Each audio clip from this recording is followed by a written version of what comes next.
I'm careful not to call it a chow because that'd be the letters in the wrong order. And you call a CEO a CEO and a CFO a CFO. My title is Chief AI Officer and really gets abbreviated to CAIO more than anything else. So I was given three pillars of activity, so three portfolios, if you like, that address that. One is transport, one is health and social care, and the other is education. We want to help teachers be knowledgeable about AI and therefore make the right decisions for themselves, the pupils, the schools, in combination with the parents. How is AI making you faster? And I'm like, well, we're trying to improve the SAT scores of year 6 before they go to high school or their secondary school. That's not a faster outcome, it's a better outcome.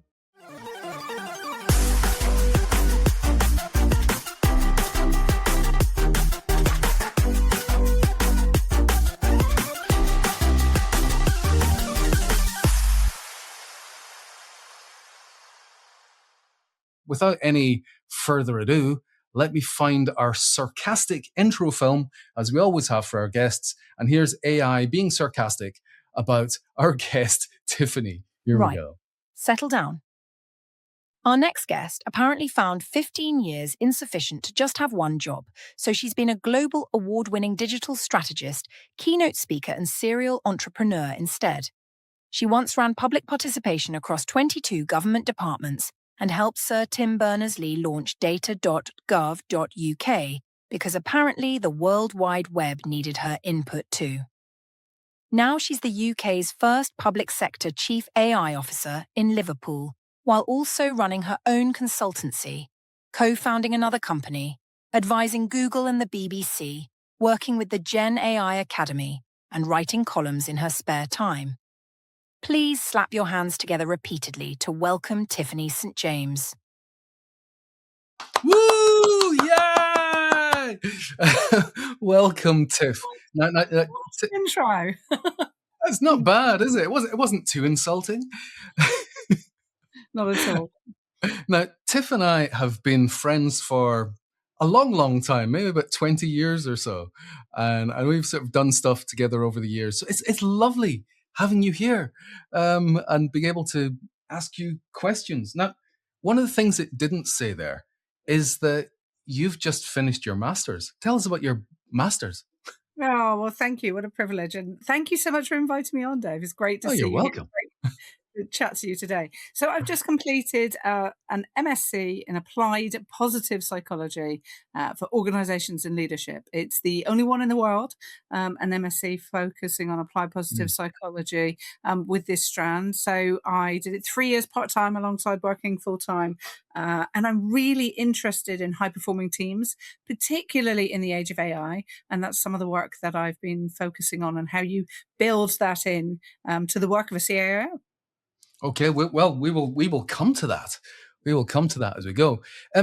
First of all, CAIO. I mean, it's a bit of a mouthful. It does sound as if you're singing half of the old McDonald's song, AIAIO, when you're sort of saying what it is. Are there people calling it chow, or is it just CAIO? Is that it? Just I'm careful not to call it a chow because that'd be the letters in the wrong order. Yeah.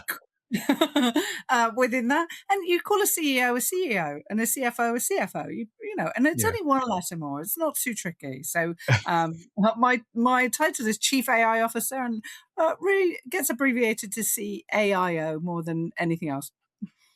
So it's one of these titles that lots of people seem to be putting on their business card now. It's very much a sort of growing title.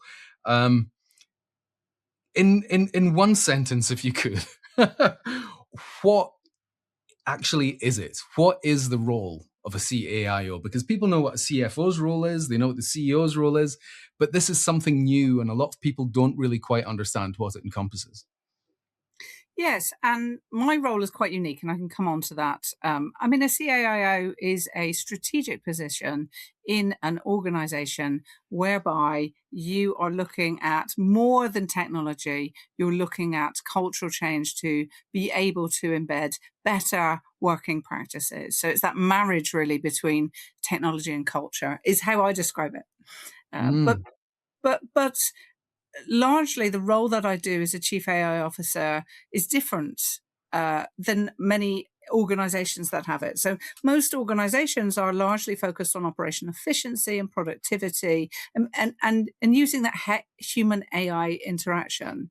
My role is the first in the UK, and it's a chief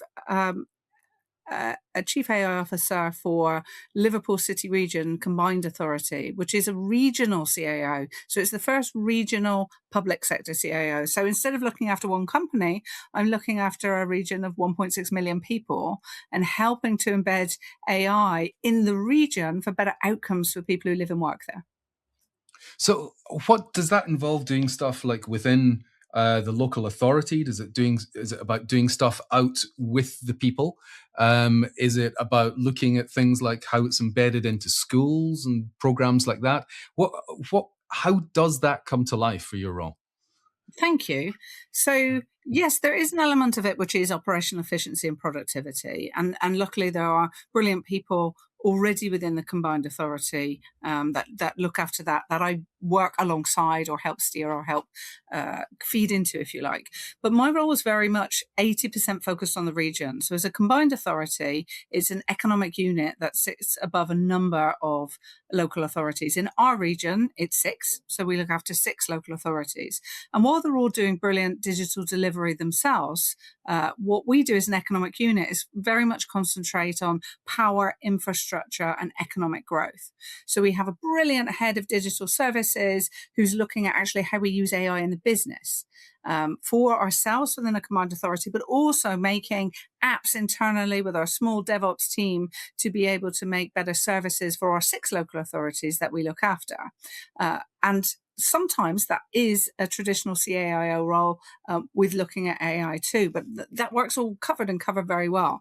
So my role as a new position was to be able to look at embedding operational efficiency within the region. So I was given 3 pillars of activity, so 3 portfolios, if you like, that address that. One is transport, one is health and social care, and the other is education. So I'm looking at actually how can we use AIs in our schools and colleges and universities? How can we help teachers embrace AI strategically to make the best decisions for what technology they want to use to help pupil outcomes? Within that. In transport, we're lucky enough within our combined authority that we own much of the transport. So for my position, we're looking at actually, can we gather that data all together and look at pollution, perhaps look at pollution, sensory data around the region to be able to pull back in and direct traffic and organize our traffic facilities. Number 38 bus stops all the time. Why does it do that? And who's affected and how can we reroute it within that? And then with health and social care, it's looking at actually how can we improve some of the markers of which, as a region, we are perhaps below national standard, as well as pioneering in healthcare itself. So I'll stop there, but that is my remit, particularly. And in some organizations, you might have the CAO leading data and innovation and AI. And in some organizations, they're separate but work quite closely together. Right. Now, there's elements there of things that we've seen even before AI came around. Like it started to be a big thing, I don't know, just over 10 years ago, we started to talk about smart cities and how we could use technology to help cities run more efficiently in all of these different areas, and how technology would then be able to create lines of communication that would lead to efficiencies. Is that also, it sounds as if there's parts of that in what you're doing, some of the sort of smart city philosophy?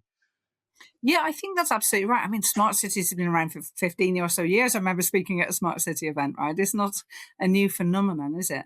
But essentially, with the speed of development of AI, it has a new focus. So, a real focus in terms of what we can do and deliver. So one example is we have 2 digital twins within the region. So we have photogrammetry technology of a drone that have flown over the entire area to be able to then look at an interactive way that you can plug data sets into that to be able to look at predictive analytics. Whereas the pollution that's coming off the port, on what types of days, where could solar panels be positioned on buildings to get the best effect that face the sun that are not overlooked on public buildings, for example. And then our second digital twin Kudata is a collaboration with South Korea, where we are looking at how can we do predictive analytics just for transport. So we're looking at actually how do we develop better intelligence to be able to route transport, predict transport. People might say, well, you can't possibly turn that park into an e-scooter pickup because we use it. And then you go, 15 people we used that park last month because you've got this evidence base for being able to look at how people are moving and how traffic's moving around your city region. Fascinating. And then education is something that obviously I'm quite passionate about. And I did write a book here that should be used by all of the schools in the Liverpool area for for kids on how to use AI to boost their education rather than to outsource it. So what is happening when it comes to schools? And do you have to consider the fact that kids aren't necessarily opting into this themselves? So what are the ethical issues round about using AI with kids? Because they are obviously a different market that don't necessarily have the decision-making power for using the technology. It's a really good question, Dave. And what we're not trying to do is set educational policy for schools.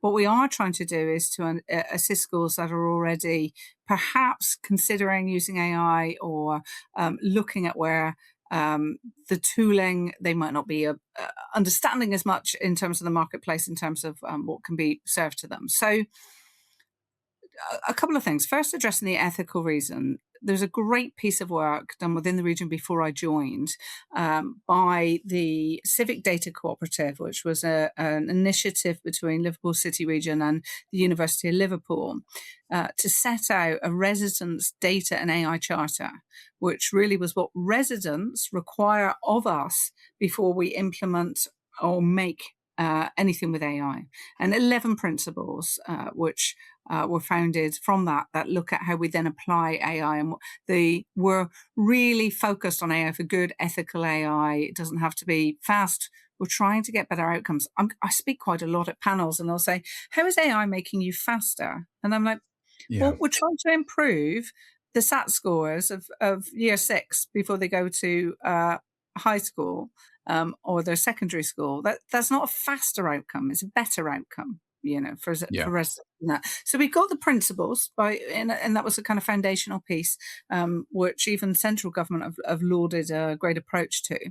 Then the second thing that we have trialled, again before my tenure, but we put learning technology in teachers' hands in 10% of our primary schools to help teachers utilize and understand as a pilot the value of AI and what it can bring to the classroom. So yes, they are using that in the classroom with children, but they can then see, is there one subject that all children are not great at, and how can they improve on that particular? Or can they see that, Johnny is having a real issue on particular areas, and then tweak and set his tests. And it's pure personalized learning for the individuals within the classroom to help augment their personal journey, not just kind of one blast of it. So yes, it has to be used carefully and considerately. The schools themselves, we have provided this for the schools, but also it's obviously, the schools taking this up and liaising with the parents. And of course, the underpinning fact is that everyone needs the devices to be able to do to it. So literacy isn't just about the process and the learning. In some poorer communities, it's about access to actual devices to be able to, utilize that themselves. So we have a digital inclusion learning program that has resurfaced 4,000 devices to parents in the region who want to get ahead of this and want to be able to, help their children with homework or, to be able to understand that. So yes, we're not prescribing it, and we're running it as a pilot to be able to help. We want to help teachers be knowledgeable about AI and therefore make the right decisions for themselves, the pupils, the schools, in combination with with the parents. So a lot of what you have to do is deal with multiple stakeholders. So at this point, you're talking about there's the kids, but really the stakeholders that we have here is we've got the teachers, the teaching staff. You've got the local authority who are overseeing all the education. You've got the parents. How much of your job is trying to reconcile the different needs of these different audiences, and are there opinions aligned, or do you find that there's a lot of conflict and clash between that? Yeah, I would say that part of my role is extreme stakeholder management. In terms of that, like an extreme sport, because you've got a variety of different competing interests in every project. You have got some people who, love AI, and you've got some people who are absolutely anti-AI for all of the programs, not just the schooling programs that we're putting in place within that. So, and you have these multiple stakeholders, but there's established project management processes for every different project having its own kind of stakeholder map and looking at actually where are the people that you really need to work with, as partners, and where perhaps you need to perhaps inform people as they're not as high interest in the projects that you're working with. So there's a little bit of, robust, I would say, project management that underpins each of the projects and programs. And every stakeholder map is kind of different, of course. But, the role of the CAIO, in not just within my area, but within businesses themselves, this piece on stakeholder engagement is absolutely key. Getting your workforce, your audiences, in my case, a lot being brought along with you when they are at different stages of their digital and AI maturity, when they are at different opinions of what AI can help them with or hinder them with, different opinions about the societal impact of AI in terms of cognitive learning and offloading and what it might do to our sustainability in terms of resources is really, really varied. There's a couple of pillars. It's not for me as a CIO about the technology. It's being a translator, understanding the technology enough that you can bring people along with you. It's that stakeholder management. It's governance infrastructure, not a governance project, not a governance piece, not a governance tranche, but it's looking at actually how do you, as you alluded to, there's ethical considerations at every step of the way within this, and actually it's not a single governance decision. It's looking at how do you need to procure differently? How do you need to work with suppliers differently when AI is experimental? What perhaps new stages do you need to account for in the way that you buy, work with, partner with organizations? And more than anything, it's a cultural change. Mm. So are you finding that with some of the stuff that I think that a lot of people have misunderstandings round about AI, and they're seeing it through their own particular filter. So, for example, you mentioned earlier that somebody had said that AI, they assumed, was about doing things faster, but as you were saying, it's about outcomes. It's about doing stuff better, which is what I encounter all the time talking to people. Is that the people in leadership, particularly, believe that it's all about productivity. It's about doing things faster and cheaper, so that you can have an immediate, very literal dent on the bottom line, when in fact it's about doing it better, which gives you an advantage in the marketplace and differentiates you so that customers are more likely to choose you, is what you should be looking at. Do you find that you're encountering these kind of misunderstandings about AI? And what other kind of misunderstandings are you finding in the day-to-day job? Thank you. So certainly that, absolutely. Most people assume it's a technical role. So the chief AI officer must know everything about AI, must have done a machine learning degree, must be a computer scientist or a data scientist within that regard. And I don't see it as that. And I think there is a better understanding that it's about change management, it's about trust, it's about organizational politics. It's about, if you are hiring a CIO expecting, a technologist, then then actually a technologist could fail at the job, which is much more rounded in terms of that, which is actually holistically changing the way in which an organization operates and bringing everyone along with you. So that's kind of 101. Is I don't believe it's a technical role. You need to be a translator of good technology. You need to understand technology, but it doesn't have to be a technical role. And many people will hire CAIOs from a particular learning background, but miss out this kind of change Yeah. management and the softer nuance of helping an organization or a business change. It's been very clear to me in this particular role, and I'm sure other CIOs struggle with this, that it's not the role of one person in the organization. Because I happen to have AI in my title, you own everything, but actually it's like saying digital. It underpins almost everything in a lot of organizations. So it's about, strategically leading AI, but actually working with all of the operational parts. We've got an Office of Public Sector Innovation who are also prototyping and looking at projects now. We've got a brilliant team in digital services, which are not just IT, but making of the apps for ourselves and for our local authorities, and strategically making us all work in smarter ways with AI. So, it'll span all kinds of different, our skills team with the region to be able to look at how we upskill businesses, parents, residents in AI. It spans, of course, learning and development internally to take our people alongside and build that kind of capability. So, people think it's one person, but it's really the entire organization. And therefore, it's the kind of strategic lead. Mine's slightly different, as I said, because I have this regional output. But essentially, one of the other misconceptions is like one person owns AI for the entire organization. I just don't find that could ever be the case with so much of it. And, it's not a destination role. People have said to me, "Oh, you'll be the head of algorithms next year. That'd be the new hot topic."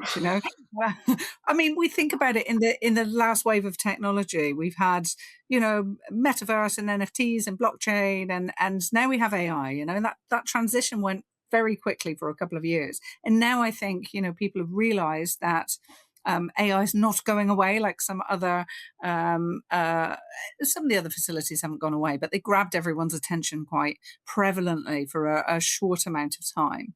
And I think that actually the role will change and shape. In the work that I'm doing this year, it has already changed. I've been in post 8 months.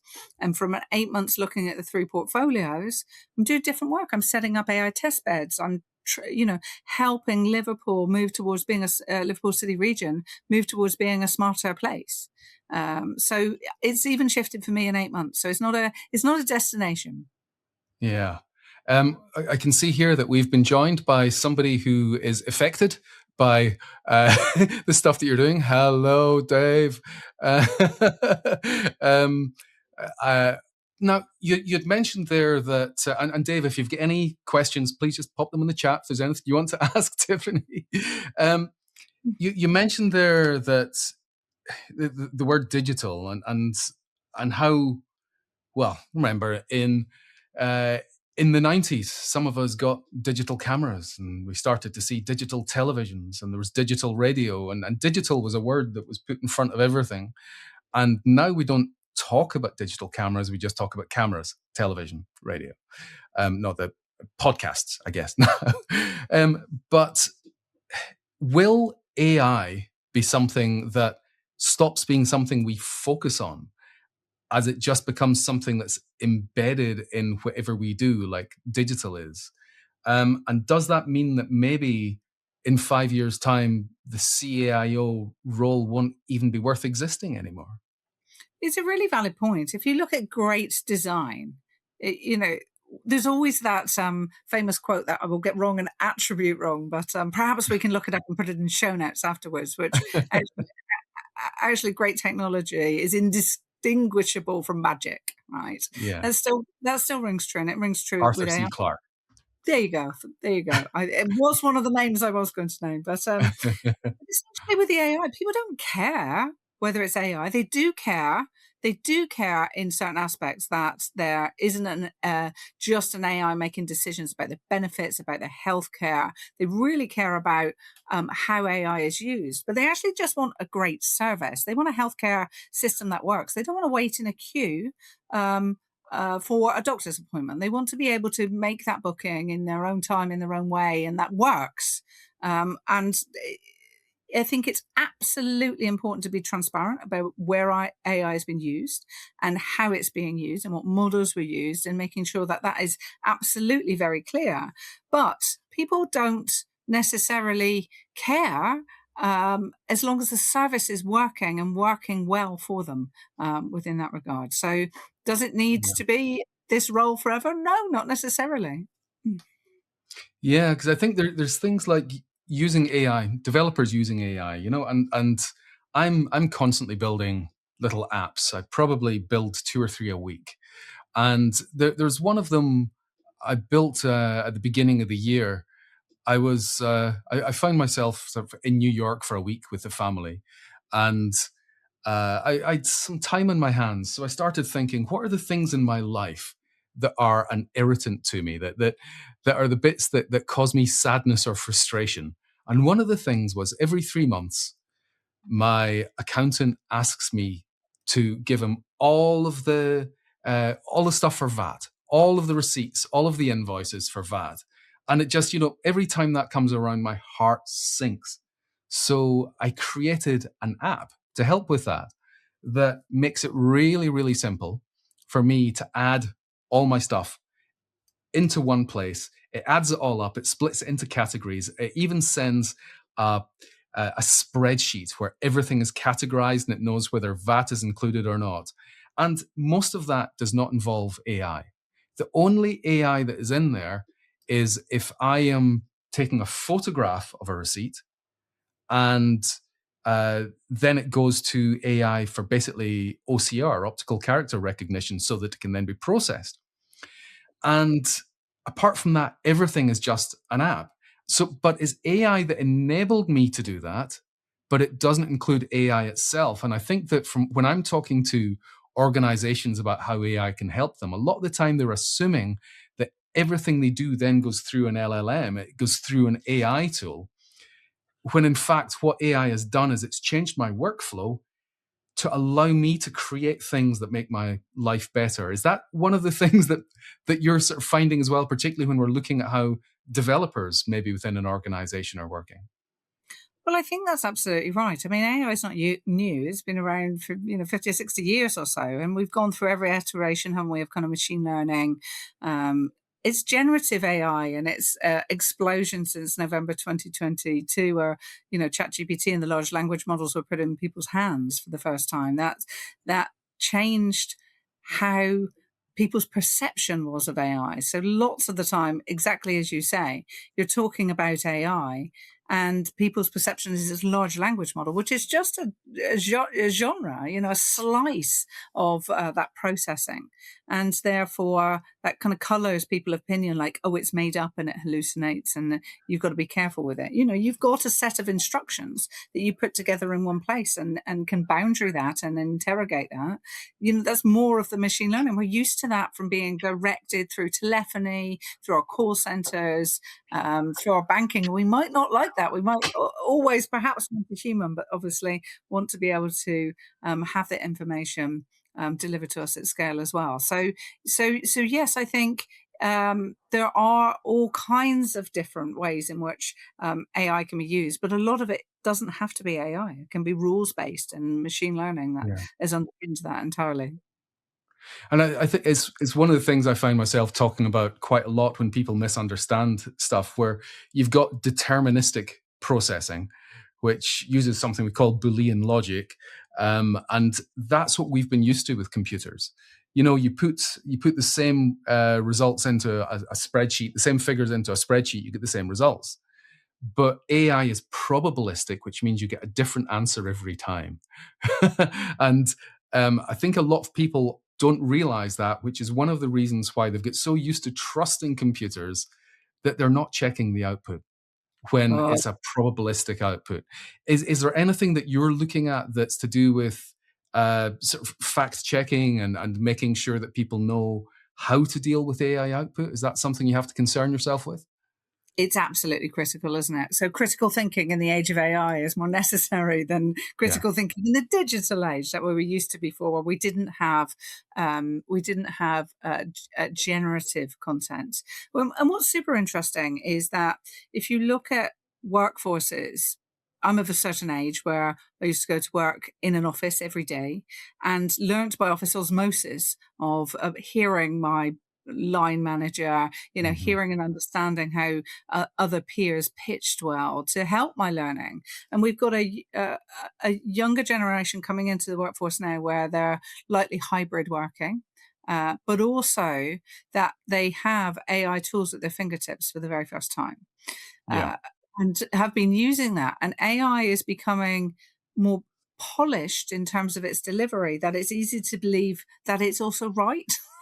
Because it's probably worded more magnificently in a way that we might drum up at 9 o'clock on a Monday morning. But it doesn't mean to say it's accurate. And that's where this critical thinking is absolutely key, because you need to be able to interrogate your outputs with human insight and say, is this bias? Is it bias from my prompt? Is it bias from the way that the machine's been, or the large language model I'm using is being coded to start with?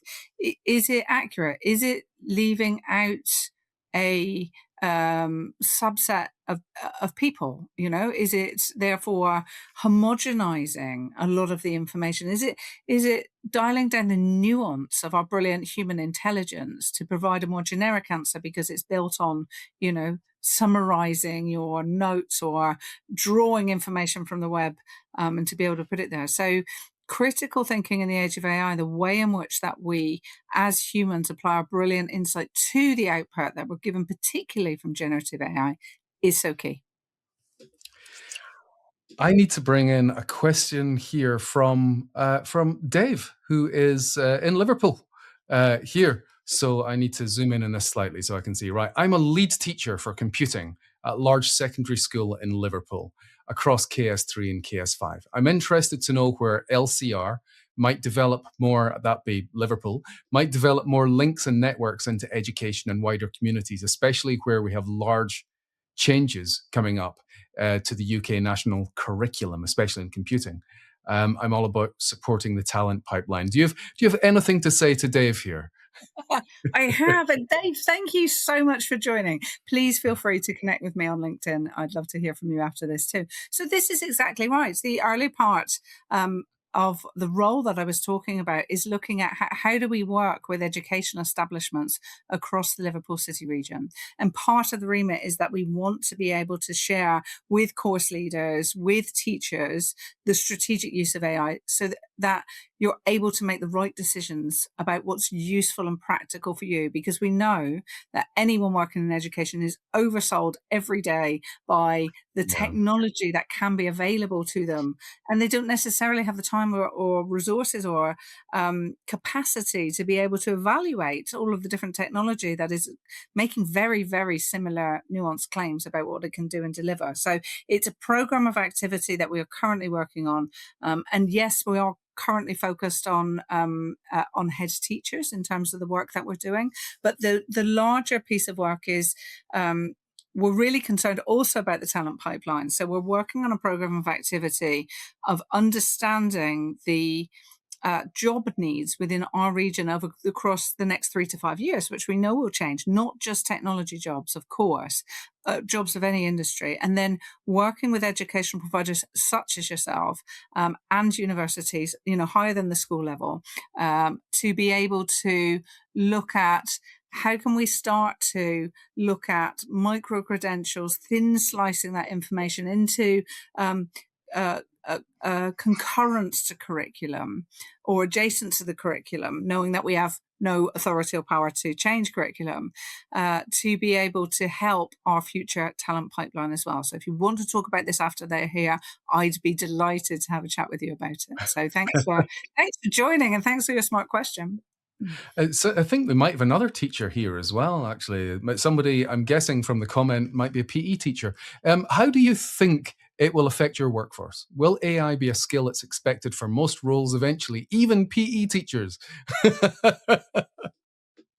Well, I think it's interesting. So I'm not being prescriptive about this. So, but you are asking kind of my personal opinion within this rather than the role's opinion. So what is interesting is that we've seen AI come into a variety of roles, whether it's coming into all roles. We have look at people who have more practical application and more practical roles, but the gardeners and the plumbers of the world that still do very practical work, still use AI in their planning or still use AI in their Mm. workflow to be able to manage their clients and their bills and the way in which that they do that and deliver it. So I am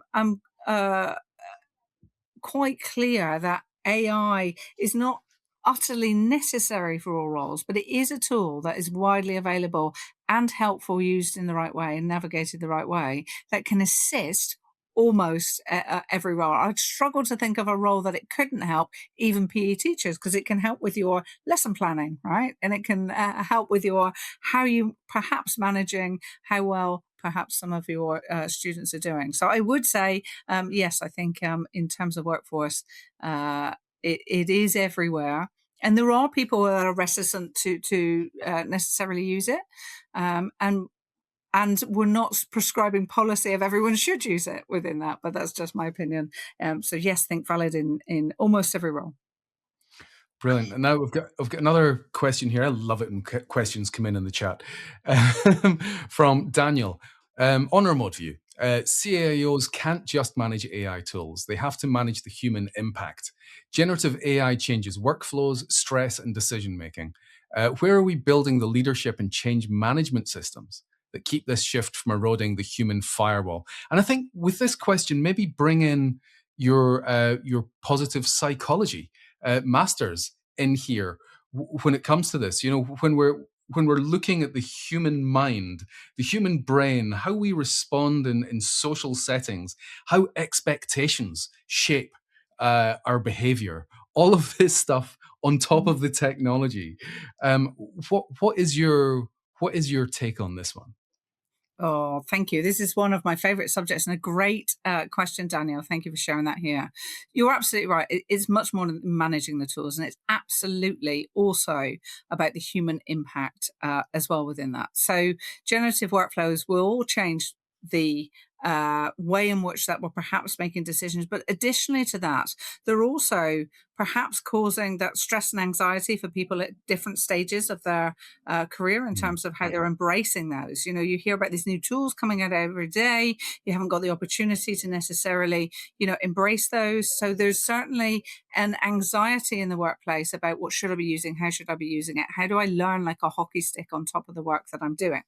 The work that I've been doing in positive psychology, alongside where that marries up with the CAIO's responsibility, targets just exactly this. So I looked at high performing teams and what are the attributes that make high performing teams work really well and really strongly. And it's interesting that the largest study on this was done by Google back in 2013, Project Aristotle. 10,000 papers on the web about it that said high performing teams, they need psychological safety. They need not to be under threat for some of the things that they share and not to have their work stolen. Now, that was debunked a year later by two psychologists, but the second study didn't get as much attention and not very many people know about it. And a group of psychologists did a bigger study, a meta study, and said, actually, high performing teams do need psychological safety to flourish, but some of them tank unless they have one other attribute. And that other attribute is called, in psychology terms, constructive dissent. So it is saying to leaders, you're wrong, I'm wrong, the strategy is wrong, I don't think we're doing this right. But for the premise of a principled rebel and someone who is doing that to further the aims of the business and further the aims of the project and the program, which is why it's constructive. So dissent, disagreeing with, but in a constructive fashion. And this is a bit that I think is really interesting, because for innovation to really flourish in an organizational context or in a regional context even, you need to be able to have these more open conversations about risk, particularly because large language models produce polished versions that sound right and aren't. So you need the critical thinking to apply to it. But additionally, you need to be able to have this really open basis where you are challenging the output and challenging the direction and considering, AI doesn't have to be the be all and end all of every decision that we make within an organization. And therefore, the piece that enables that better risk taking. In psychology terms, is called employee voice. So allowing people and setting the conditions in an organization that allow the people closest to the action to be able to have no fear of speaking up. And in a business, you have a relationship and a dynamic between your line manager. You don't want to be seen to be critical. You've got a tight amount of time to get stuff done. But actually, these conditions, setting the conditions for innovation is absolutely critical to be able to innovate and to be able to move forward.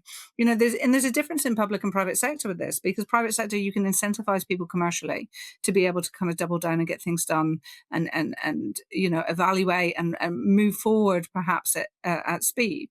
Where in a public sector environment, we are focused on better outcomes, not necessarily speed of that, but actually it's absolutely critical for public servants to take more risks safely. And to be able to do that, we need the conditions to be able to do that. Now, that to me, it seems as if AI is maybe shining a spotlight, maybe amplifying the dysfunction within organizations, that if they are culturally dysfunctional in the sense of having fear, a lack of psychological safety within their teams, and if that they don't have strong leadership, and if they don't have like a proper support, then AI just makes that problem worse. Faster. Yeah, and faster. Yeah. Yeah. So we've been chatting for 3/4 of an hour. It's probably time for us to wrap this up and let these lovely people who have been joining us actually be productive again. Get back on with their work days. I've got a couple of questions I want to ask before we go. One is, what have you changed your mind about when it comes to AI over the past year? Is there anything that you now look 1 year later and go, no, things have changed. I was wrong about that.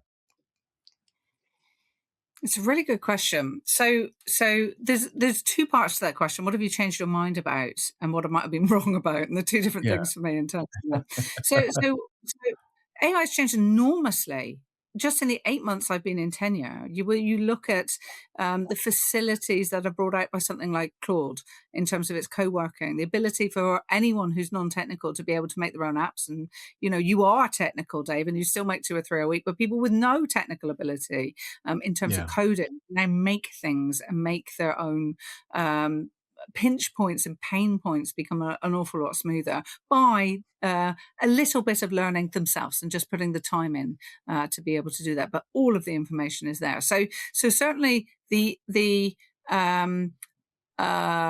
guess the ability to be able to make things at a very small business level, and then teams internally that used to rely on coders has changed dramatically. So that's kind of one of the bigger things that I've seen just within in the last 8 months. And having finished my MSc, I did think when I walked into this role that it would be more technical. And what I'm realizing, the thing that is really interesting, people, is that marriage between a CAIO, which is a strategic leadership of embedding AI within a technology organization or through technology in an organization and region, but it's actually the cultural change that needs to go along with it is not just of a personal interest because of what I've been studying, but much more prevalent than I perhaps realized. I think I'm, prescient in looking at these two things together at the same time.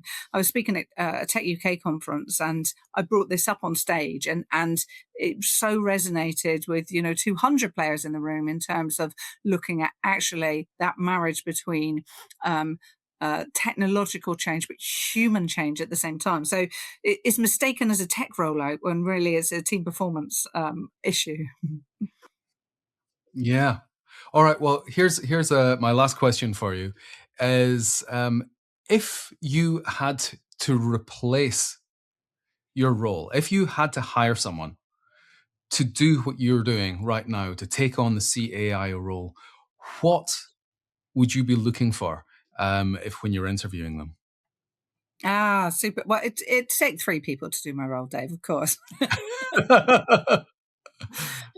But it's really interesting in where it sits. So I want someone who could translate technology, not necessarily be a technologist, but really understand technology and be able to translate it.